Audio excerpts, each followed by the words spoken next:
Bon après-midi, good afternoon. Just before I begin my formal remarks, I just wanted to take a moment to express my sincere thanks to the entire GNB team. So everybody who works in government of New Brunswick, obviously we wouldn't really be here today if it weren't for the amazing support and hard work of every provincial department, every provincial employee and agency, as well as the federal government and the many partners outside of government.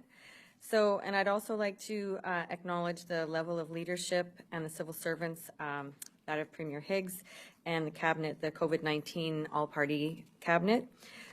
We've had a lot of successful conversations and we've had a lot of exceptional work that has been done in the last couple of months.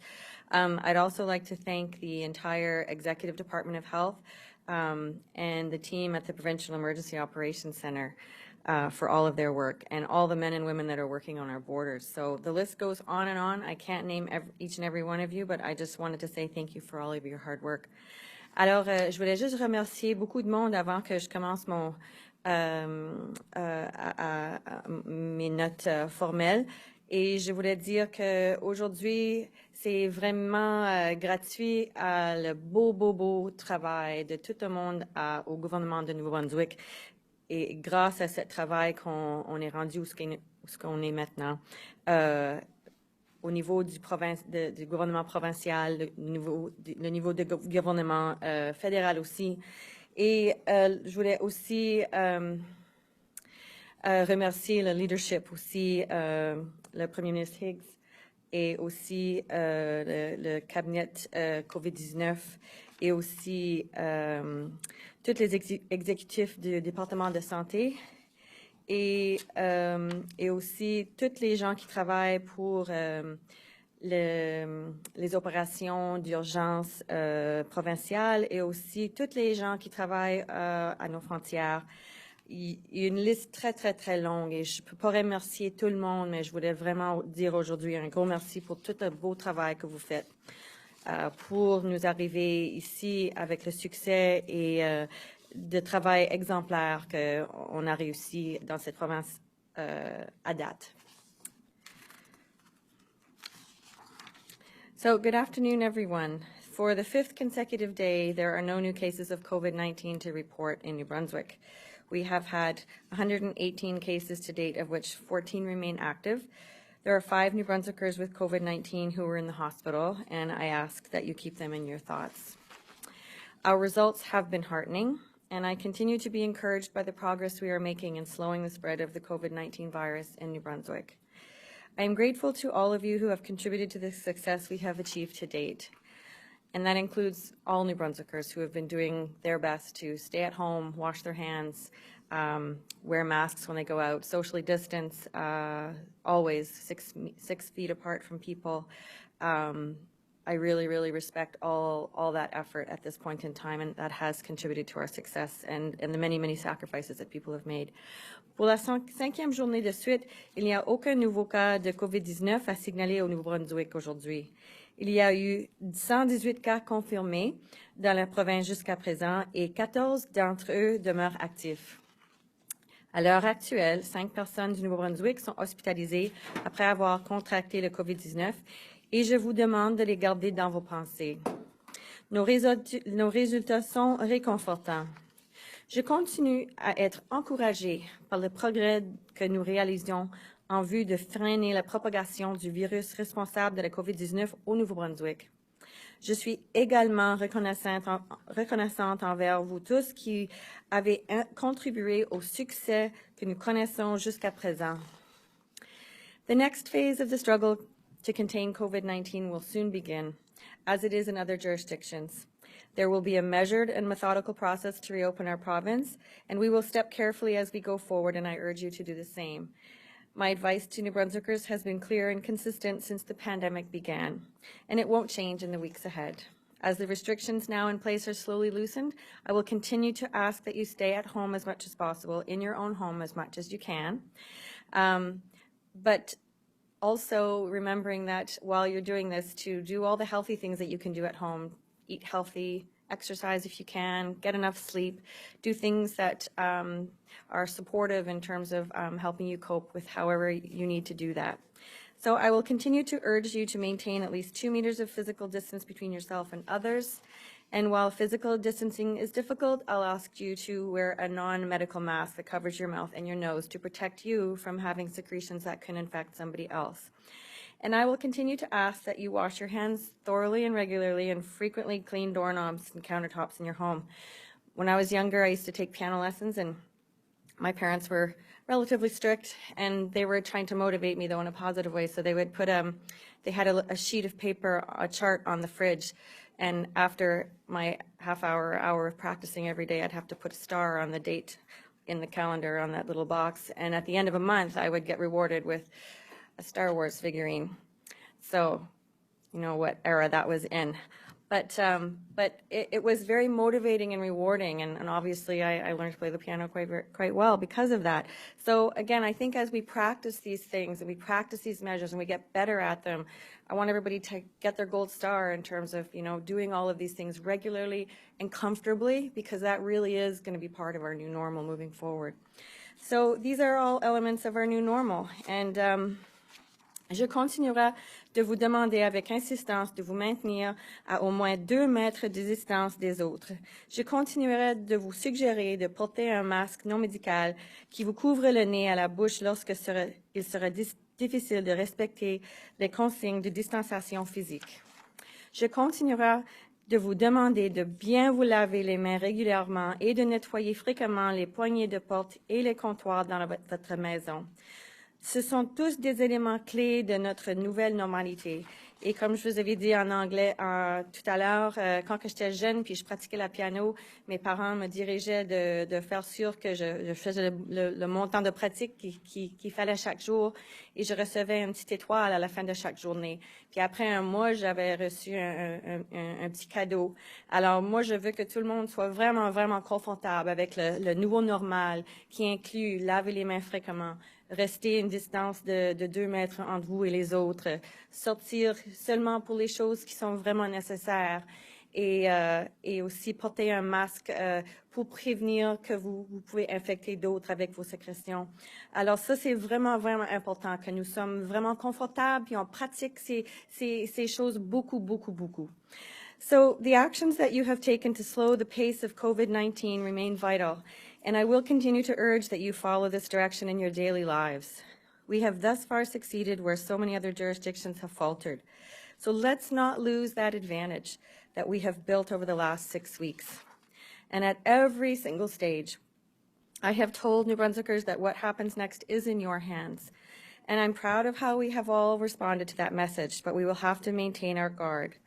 The COVID-19 virus can and will take advantage of any loophole we give it. We will move forward, but with appropriate caution, and we will not rush in blindly. And you can assist in this process by continuing to do what you are doing, but also remember to be supportive of others. Again, everybody is dealing with the stress of this differently, so it is really, really important that we support one another, and it is also important that if we can't do that support, provide that support, that we help people get in touch with resources that can. That is very, very important. And when you deny the virus the opportunity to spread through our province, you are saving lives. While our healthcare system continues to focus on the COVID-19 crisis, it is important that we also pay attention to other health issues. Our health system remains open and will be here for you when you need it. If you have an urgent health issue, you can go to a hospital emergency room. So please don't stay away if you're afraid. You need to get care. You have access to that care and you should get it.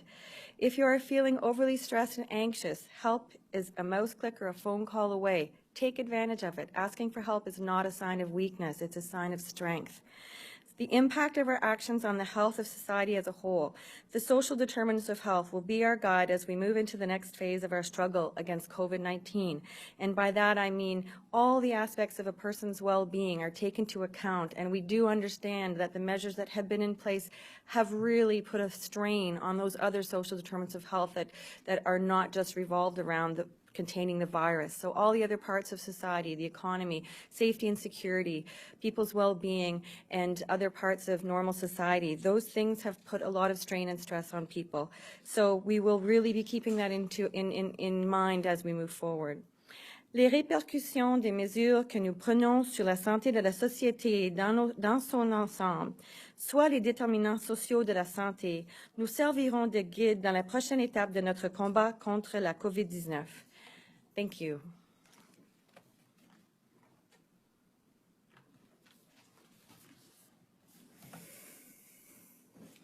Good afternoon. Bonjour. For the 5th day in a row, I'm thrilled to hear Dr. Russell's announcement that we have no new cases of COVID-19 in New Brunswick. This is great news. This week, we have had only one new confirmed case. Le Nouveau-Brunswick est sur les bonnes voies pour lutter contre cette pandémie. Je sais que les gens se demandent à quoi va ressembler le processus de rétablissement.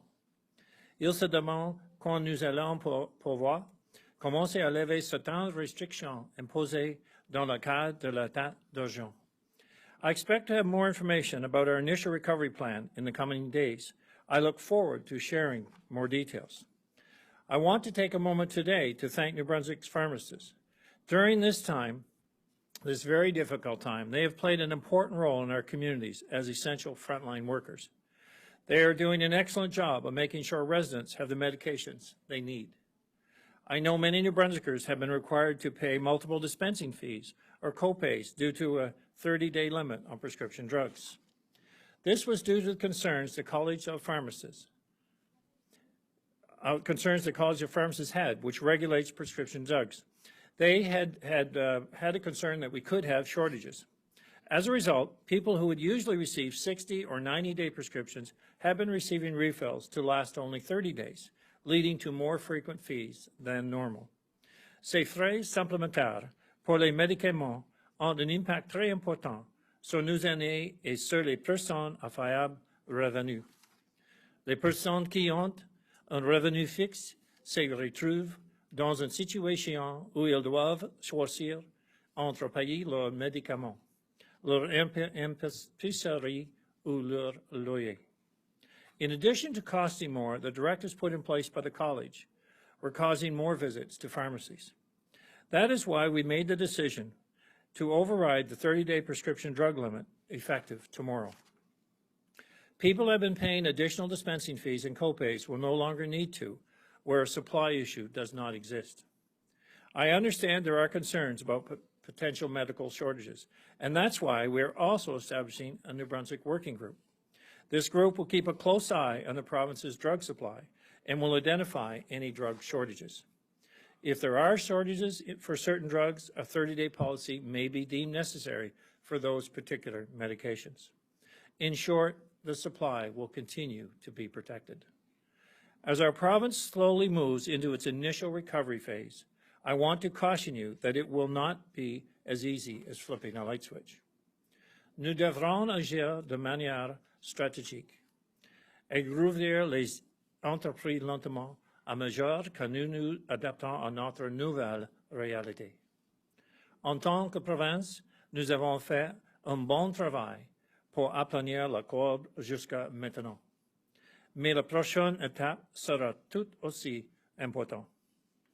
If we move too quickly, all of the efforts we have made over the last 6 weeks could be lost. I must remind all New Brunswickers that moving into recovery does not mean the threat of COVID-19 is gone. If we begin seeing a spike in cases, it will be necessary to put restrictions back in place. In fact, we should expect that even as restrictions are slowly lifted, some may need to be reinstated down the road. We can anticipate that we will continue like this for some time until an effective vaccine is widely available. With recovery comes risk, and we need to minimize those risks wherever possible.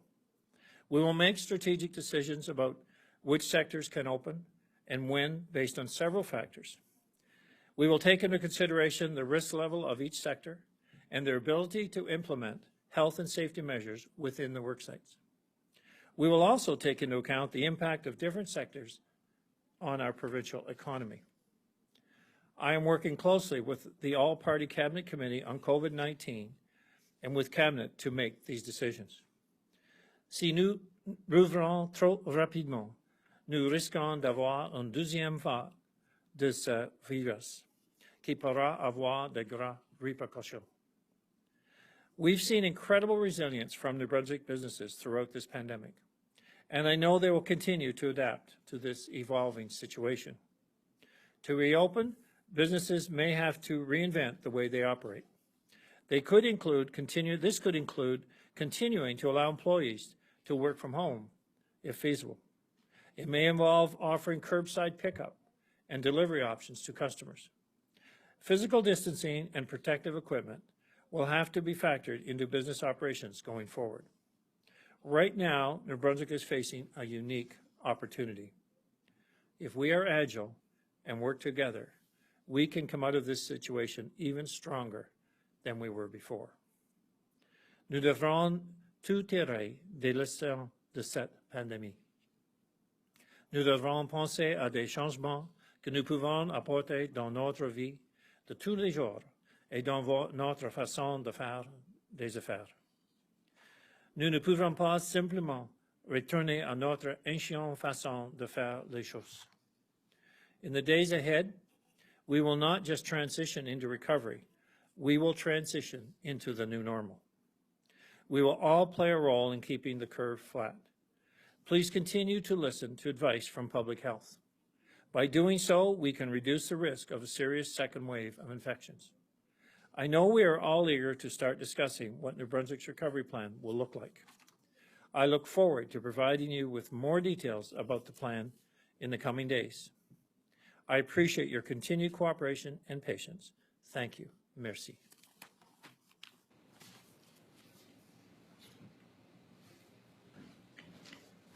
Merci, Monsieur le Premier ministre et Dr. Russell. Thank you, Dr. Russell, Premier Higgs. Nous allons maintenant procéder aux questions des journalistes. Vous avez toujours le droit de poser vos questions dans la langue de votre choix. We will now proceed with questions from the media. You have the right to pose your question in the language of your choice. Vicki Hogarth, Charlotte County TV. Thank you, Bruce. My question is for Premier Higgs, and it's regarding calls for improved ferry service to Campobello Island. Premier Higgs, I was speaking with the mayor of Campobello this morning and one of the members from the year-round ferry committee, and they're wondering, now that there has been a petition submitted to the legislature by MLA Kuhn, as well as written support from council for ferry service, why hasn't there been progress made to provide Canadian transportation solutions for Canadians forced to rely on a U.S. link, especially in a state of emergency where many islanders wish to avoid cross-border travel as much as possible? I think we have certainly, dealt with this issue in relation to working with U.S. officials, ensuring that residents of Campbell Island could travel as they always have done for generations through the U.S. In order to get directly back into Canada and into New Brunswick. So that nothing has changed in that regard. So that is business as usual, and it's not necessary to stop or shop in Maine or in that sense. The other aspect of the ferry service is we're getting close now to the time of year, and we have asked to see if we can potentially move it forward. So I don't have a specific date or startup date at this point, but I would anticipate, if it's at all possible, it will be earlier than in previous years, just because it would be the right thing to do at this time and with the concerns that you've just outlined. Thank you, Premier. Vicki, do you have a follow-up today? I'm just wondering, in terms of potentially starting a year-round ferry, have you given thought to the idea of something with variable frequency where it wouldn't run as often in the winter and therefore would be more cost-effective? I haven't seen any indirect information on what that might look like. There have been some general discussions, and with generally the outcome in each case that the usage would be so low that it really wouldn't make sense to provide the service. But I'm always willing to look at proposals that someone might put forward. But I think in every situation, that I've seen thus far, it wouldn't be something that you would consider to run year-round. But if someone has an innovative idea in that regard and would like to discuss it further, I certainly would be prepared to do that. Thank you, Premier. Thank you, Vicki. Elizabeth Fraser, CBC. Hi there. My question is for the Premier, just about the pharmacy changes. What about those people who already paid a fee for refills? Will they be reimbursed since they really weren't drug shortages?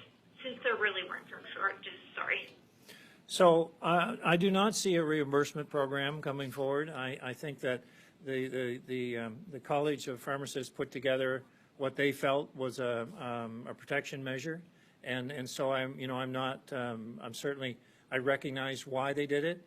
I think what we've identified with the Department of Health and the Minister of Health, working with the college and with the local pharmacies, has been to determine that it doesn't apply to all drugs. So rather than have a sweeping model, we have one that will look at actual supply in detail. And I'm very confident that the local pharmacies will certainly ensure that they have an adequate supply. They can manage this. I think I need to reiterate that this wasn't a decision from the local pharmacy. This was a decision that they were kind of given as how they should operate. I feel very confident that the local pharmacies will ensure their customers, their community will be well supplied, and only bring forward changes that they know are absolutely necessary. Thank you, Premier. Ms. Fraser, do you have a follow-up today? Yes. I have another question for the Premier.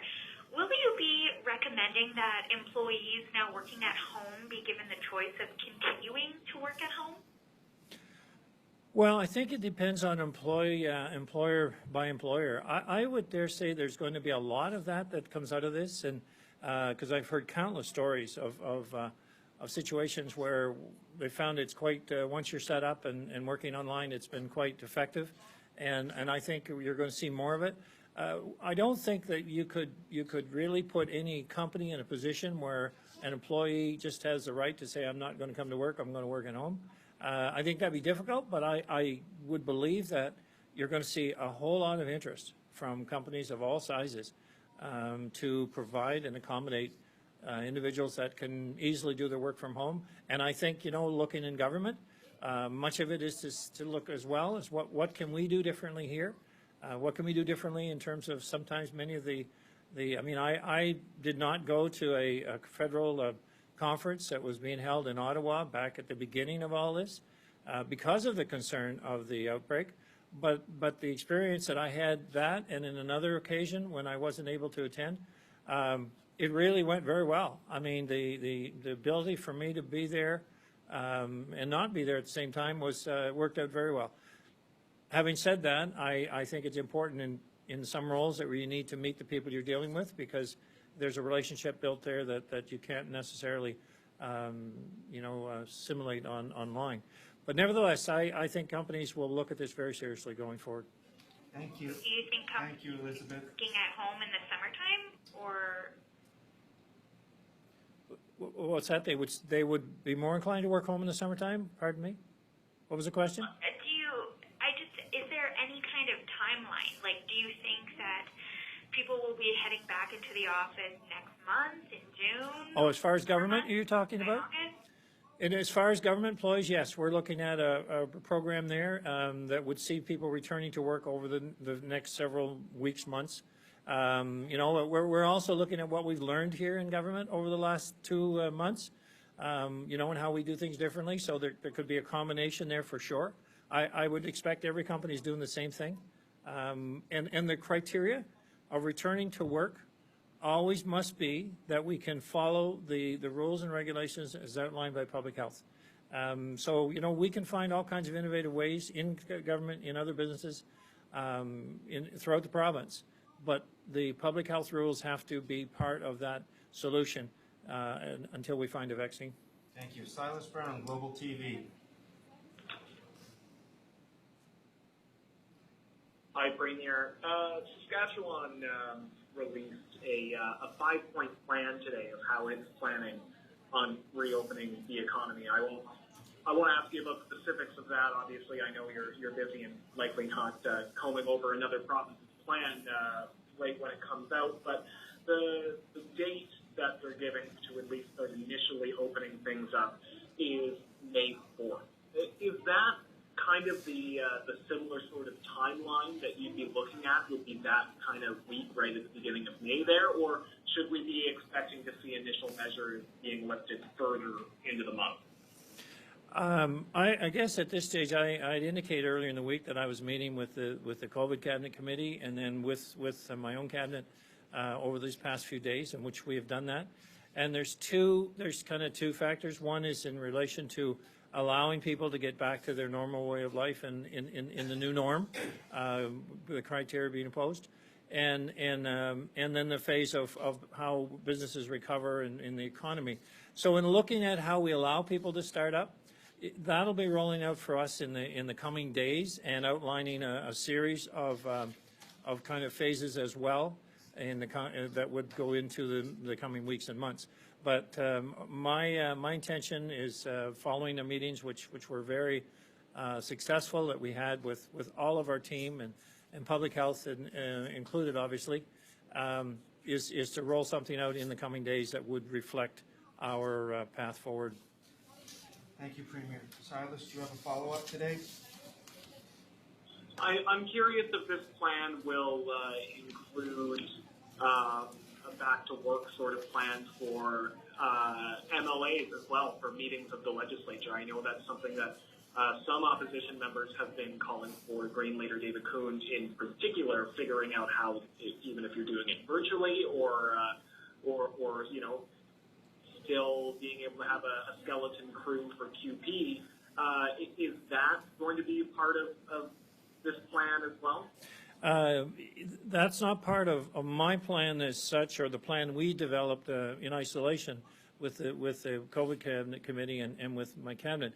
But it is part of the request that we made collectively to LAC, the Legislative Assembly, to put together let's say a return to the legislature that would respect the public health rules. So I would say that as we roll out our plan for New Brunswick, we'll be outlining the health rules once again of what need to be part of the requirements, and that same requirements would go to the Legislative Assembly, and then we will get a program put together from them to us saying here's how we think the legislature could restart.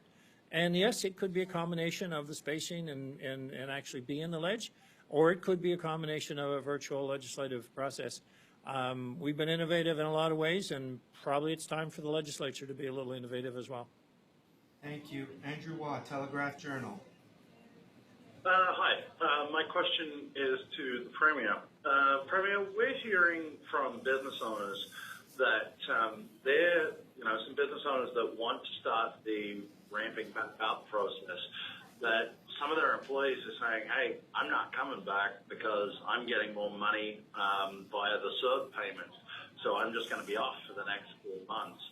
I wonder if you're hearing anything like that, and what advice you would have to small business owners who have complained to the federal government about this but aren't hearing anything back, nothing constructive anyway. I am absolutely hearing lots about that, and it has been a major concern. A problem was created for many businesses by putting in a program that did not really, it wasn't well understood, the repercussions, which is just what you outlined. So I think that the situation is here is the employer doesn't have an obligation to hold a position because someone chooses not to return back to work because they've got a federal program that helps them stay home.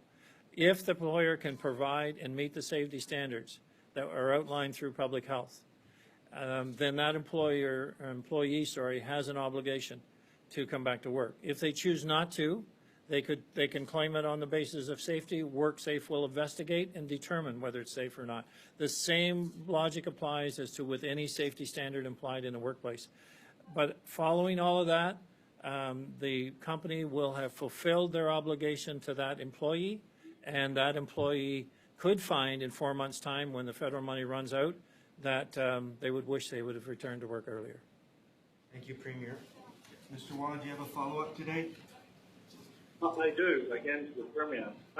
Given what you just said there, Premier, are you worried about what kind of impact this could have on restarting New Brunswick's economy? I mean, if there's a whole bunch of people out there that are being paid more than they normally are to stay home, this could present a fairly major problem. It absolutely is presenting us with a major problem. So I want to appeal to individuals across the province that this is a short-term fix that the federal government put in place, and it was done for all the right reasons. The implications that followed, you know, and then there was a top-up that was considered later, trying to get people to come back to work, as you know, and that was the essential workers clause and what that reimbursement might look like. So the point that we have here is that we have created ourselves a problem. We have temporary foreign workers that are destined to come into the province. We're saying we want to close our borders, and we have people at home that have chosen not to come back to work or not able. In case they're not able, that's fine. But in the case of choosing not to come back to work, that's a problem. And you know, I would love to be in a position where our employees and our citizens would say, you know what, I can go back to work at this plant. I can work in this fish plant. I can work in this area. I can plant trees this summer. I can do a lot of things to help our New Brunswick economy and to help us continue to seal our borders. We need everyone's help, and to date, we've received it. I mean, we are where we are because we've had such great cooperation, both in the political foray through a whole nonpartisan approach, to the individuals taking it real seriously about paying attention to public health. We don't want to lose it now in the startup, and we need all hands on deck to start up. So if you're home and you're able to work, there are jobs coming, and we need your help. Thank you, Mr. Waugh. Thank you, Premier. Matthew Guacomo, l'Acadie Nouvelle. Ma question est pour le Premier ministre Higgs. Concernant l'annonce que vous venez de faire sur les médicaments, j'aimerais m'assurer de bien comprendre si le Collège des pharmaciens est d'accord avec cette directive-là, si c'était une décision conjointe du Collège des pharmaciens et du gouvernement, ou si c'est vraiment le gouvernement qui impose la fin des limites de 30 jours pour les médicaments au Collège des médecins. The government is imposing this at this time because we think it's the right thing to do for the citizens in the province. We think that it's unfortunate that the pharmacists have got caught in the middle here because this was not a decision that was made by pharmacists or the pharmacy, local pharmacies. I believe, you know, they've borne the brunt of it because they're customer facing and it's their customers that have seen, you know, the results of people coming in that, you know, are relying on keeping their expenses as low as possible to meet their month-by-month requirements. And so they're feeling it, but it wasn't their decision. So what we're doing is we're helping the local pharmacies, we're helping the local citizens, and we're trying to reduce the cost of living for them. And at the same time, protect the supply, which we know the College of Pharmacists was their intent. So we're trying to balance both here. You know, we could spend the next couple of months thinking about this, and then the situation may be over, or we could help people right now, right today. And so effective tomorrow, we're helping people. And we've chosen that path since the beginning of this pandemic, and that will continue to be our direction. Merci. M. Waugh, comment as-tu un suivi cet après-midi? Oui, cette fois-ci, c'est pour Dr. Russell. On a beaucoup parlé de la deuxième vague de COVID-19 qui pourrait venir à un moment donné. Pouvez-vous nous parler un peu plus de cette deuxième vague-là? Elle viendrait d'où? Elle pourrait avoir quel genre d'effet? Si les mesures restent en place, pourquoi il y aurait une deuxième vague? J'imagine que c'est ça ma question. Alors, Mathieu, je crois qu'il y en aura la possibilité d'avoir plusieurs vagues. Alors, c'est ça le processus maintenant pour appliquer les mesures comme telles, puis les changer pour minimiser les restrictions un peu plus. C'est vraiment quelque chose qui va être décidé par le nombre de cas et le sorte de transmission qu'on voit. Si c'est des transmissions de cas qui sont reliés au voyage, on espère de ne pas voir trop de ça parce qu'on espère que les gens ne voyagent pas maintenant parce que les frontières sont vraiment fermées, sauf que si vous voyagez parce que vous êtes un travailleur essentiel. Mais on a vu dans le dernier mois une couple de cas reliés qui n'étaient pas reliés du tout au voyage. Puis ça, c'est la transmission dans la communauté.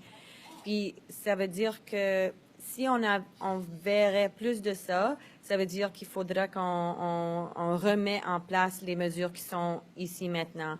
Alors, c'est ça, ça va pas être peut-être juste une vague, ça peut être d'ici dans les 18 à 24 mois avant qu'il y aura un vaccin, ça serait plusieurs vagues. Alors, on n'aimerait pas voir des vagues comme ça, mais il faut être un peu, il faut réaliser, il faut être préparé pour des situations comme ça. Alors, c'est pour ça que les mesures qu'on veut mettre en place, on veut être vraiment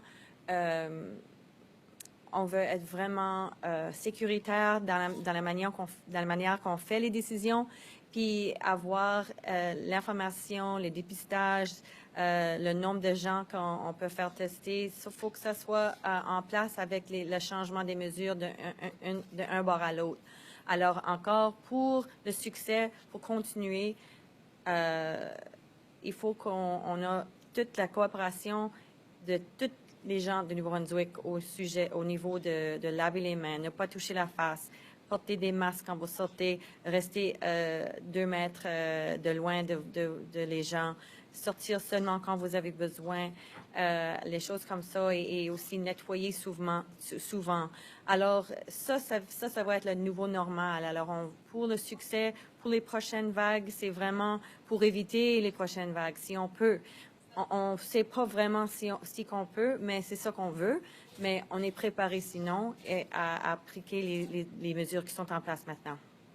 Merci, M. Roy-Comont. Michel Corriveau, Radio-Canada. Merci, Bruce. C'est une question pour le Premier ministre, M. Blaine Higgs. Alors, M. Higgs, je reviens sur la question du plan pour redémarrer l'économie. Comme vous le savez, il y a déjà des plans de ce type qui ont été présentés dans d'autres provinces et on s'attendait à avoir un plan aujourd'hui au Nouveau-Brunswick. Donc, quelles informations vous manquent en ce moment pour présenter le plan dès aujourd'hui? So we've had our meetings with the COVID Cabinet Committee, with Cabinet, so we have a plan that is now being formatted. The intent is to make the presentation within the coming days. You know, I think what's important here is that it's not I recognize the timelines are important for people to understand where we're going. I think it's very clear that given the results we've had over the past week, that we have, you know, full agreement from public health and that we need to move forward, and with my colleagues. So this plan is coming forward. I'm going to just put it this way, that you will see it in the coming days, but I am saying within the very few days. We haven't just exactly nailed down all the specifics in relation to ensuring that it's comprehensive, people understand it, we're able to answer questions where they need be. I want to be able to put something together that gives more answers than questions, even though I know there will be lots as we bring this back. And it'll identify timelines of decision making, in addition to kind of initial startups. So it's on the cusp, coming very, very soon. Merci. Monsieur Corriveau, as-tu suivi cet après-midi? Oui, c'est toujours pour Monsieur le Premier ministre. J'aimerais savoir sur la question des médicaments sous ordonnance, la décision. Est-ce que c'est une décision du cabinet? Comment a été prise cette décision-là et comment vous allez vous assurer qu'elle soit suivie, qu'elle soit appliquée? So yes, it was a cabinet decision. It was a full discussion with our team, our COVID cabinet team.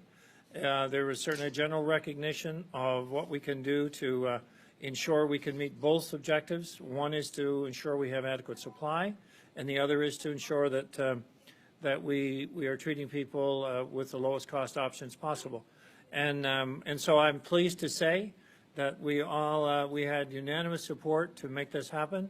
And you know, it's just part of moving New Brunswick forward together, and it's doing the right thing by the people that we work for, and that's all the citizens of this province. Merci, Monsieur Corriveau. Adam Harris, Telegraph Journal. Thank you. First question for Dr. Russell. Dr. Russell, the Prime Minister continues to say each day that the level of testing across the country must increase further beyond the current 20,000 tests done daily before the economy can open. Dr. Tam suggests the target should be 50 to 60,000 tests daily across the country. I just want to know what, if anything, that means for New Brunswick.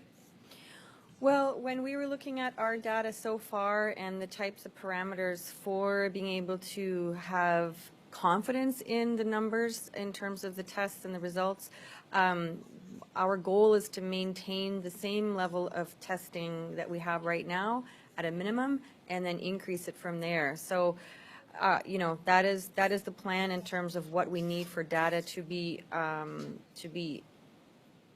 I guess, for us to be confident in our data. So our numbers of testing are increasing. I think we tested over 400 people yesterday, maybe 460.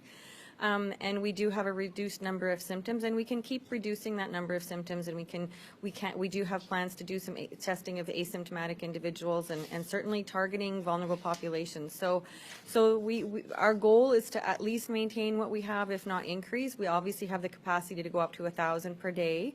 And again, we do have to be cognizant of supplies and whatnot. So again, I work with individuals who talk about having a purpose. So we have to have a purpose for behind what the testing and what the numbers are going to show us. So for being confident in the number of cases we have and who we're looking for those, where we're going to look for those and what that information is going to do to us, it's going to allow us to be confident in the information that we're using to base our decisions on around easing restrictions and limitations and public health measures and then re-implementing them. Thank you, Doctor. Adam, do you have a follow-up today? Yes, please.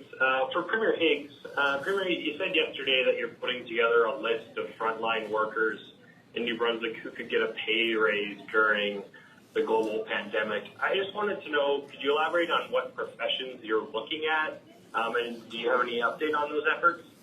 So I don't have the list ready yet, but we're working in conjunction with the federal government, so it's in compliance with what they have put forward. So that's where it stands right now, and I mean there are several categories that would qualify to their 2,500 maximum limit, so 2,500 and under. You know, so there's a number. I mean, home care would come to mind, obviously, but that's I don't have the list to share at this stage, but we will have that in the coming days because we're working with the federal government to clarify exactly what they mean by their what they put forward.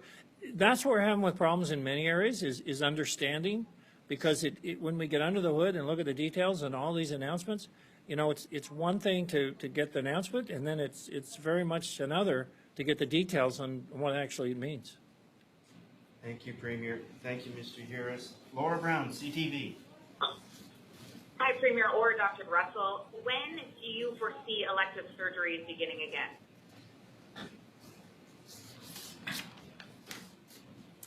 So two parts to that answer. One, at the national level, when we meet with our counterparts from the Special Advisory Committee, we are talking about the different types of risks in the different phases of lifting public health measures, and definitely that is part of that conversation. But then here in the province, we have a working group that is working on that right now to come up with a safe way to move forward with that at the moment. Thank you, Doctor. Laura, do you have a follow-up? Yeah, Premier, where does childcare, I know that you're going to release details in the next couple of days, but are you concerned about childcare centers reopening so that people can start to return to work? Like, where does childcare fall in the list, in the lineup? It absolutely is a big factor in the lineup, because as we restart companies and people return to work, there has to be childcare spaces available. And all I can say right now about that is that we have reached out to many of the private operators, and we've had an overwhelming response of their interest to get back to work and to meet the requirements and fulfill, you know, what they obviously have part of their obligations of helping us to get New Brunswick back to the new normal. Thank you, Premier. Barbara Simpson, Telegraph Journal. Hi there. This is a question for the Premier. Mr. Premier, as you know, the City of St. John has released its financial sustainability plan, and part of that plan calls for some immediate action from the provincial government. So my first question is, will the New Brunswick government act on the city's call for a tax levy on Greater St. John's residents? So we have had a task force in place for some time now, looking at a greater sense of regional cooperation. I think I've said it more than once that I was one who lived outside the community and in Quispamsis and worked in the city my whole career, and I'm not unique. That certainly would be the majority of people living in the surrounding area of St. John. So I don't think that there's any lack of obligation of the citizens outside to help the city get back on track, and certainly I would be one very supportive of doing that. What we had committed to on the taxation model was a comprehensive plan that would be rolled out in 2022. And we've been working with the city closely. There are a number of things that we've worked together on, and I went through their document they presented the other night. But I have seen, I knew where it was headed in many cases. What I see happening going forward here is kind of probably a proposal that we make as a government, and but it sees a tax reform. It sees other obligations that the city has to look at, because it's a joint effort to recovery. And I know it's heightened right now by the COVID crisis, because I had over 100 municipalities representatives on the phone here back on the line a week ago. Everyone is in a serious situation right now as we recover and get back to norm, because their community has been so shut down through this COVID virus.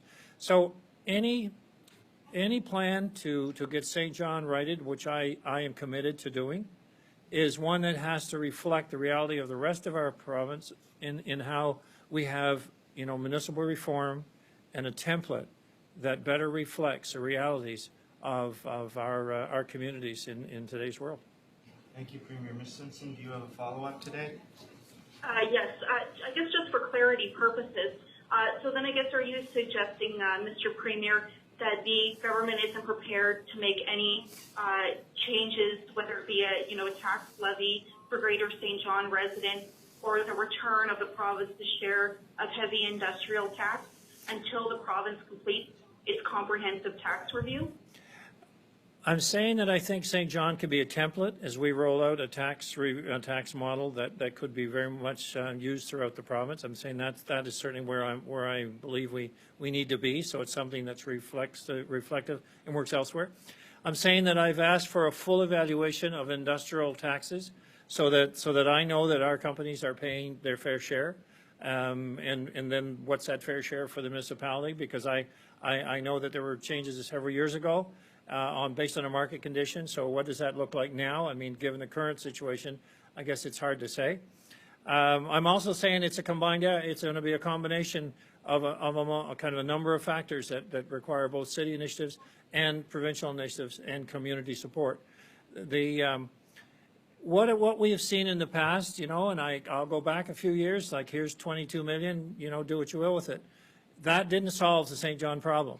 That didn't fix any long-term solution. I'm looking for a long-term solution for the city that I have worked in for over 30 years. I'm not looking for a short-term fix. And I'll work with my colleagues, as I said, both my cabinet and with my cabinet colleagues, and we'll figure it out, what makes sense. But it will be not just a, piece here, piece there. It'll be a comprehensive proposal that reflects what they've put forward and how the province can participate in a meaningful way. But at the end of the day, the problem will have a path forward that is sustainable. Thank you, Premier. Thank you, Ms. Simpson. Colin McPhail, CBC. Hi there. This is a question for the Premier. It's a follow-up to the pharmacy changes again. I'm curious, what do you think about whether the College of Pharmacists should have the power to initiate something that they benefit from directly? Well, I'm not going to question the college as such in that regard, because they are there. I've never read the mandate of the college in terms of how they represent pharmacies. I know there's an association of pharmacies as well.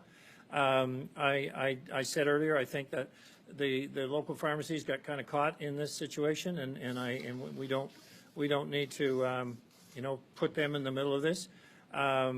If there is a legitimate drug supply concern, then it's something that needs to be laid out there. Like, we can all look at the facts. I said this a few days ago, and understand the reality of that, and that'll decide what's needed and what's not needed. But I've always been pretty interested in facts, and so I'm open to as the Minister of Health has stated, and as is what I stated today. We'll look at drugs that are in jeopardy of supply, and we'll ensure that is not going to be a problem. But the rest of them, let's get back to business as usual. Thank you, Premier. Colin, do you have a follow-up today? I do, thank you. Again, for Premier, Prime Minister Justin Trudeau announced a $1.1 billion strategy for medical research to fight COVID-19. How do you see New Brunswick taking part in the various research projects underway? Well, I would like to think that there'd be some strategy involved with that rollout. We will be questioning. I have calls I have calls this week. I'm meeting this afternoon with all my colleagues across the country, and then with the Prime Minister tomorrow. Last week we asked for something that was relatively simple, and we asked it as a collective body of premiers across the country. Could we get some insight and forward details of new announcements that were coming from Ottawa? Then we would be in a position to discuss, okay, what should this look like in relation to how it impacts New Brunswick, in my case, how it is best going to be utilized, in this case, for research. But today, and since that time, we haven't got any real follow-up for details other than what we see at the same time that you see it. So I'll have to understand the details behind this, and I'm sure we'll be developing those together. And then following that, we'll define what role that New Brunswick can hopefully play, because we'll want our people to be involved, for sure. Thank you, Premier. Thank you, Mr. McPhail.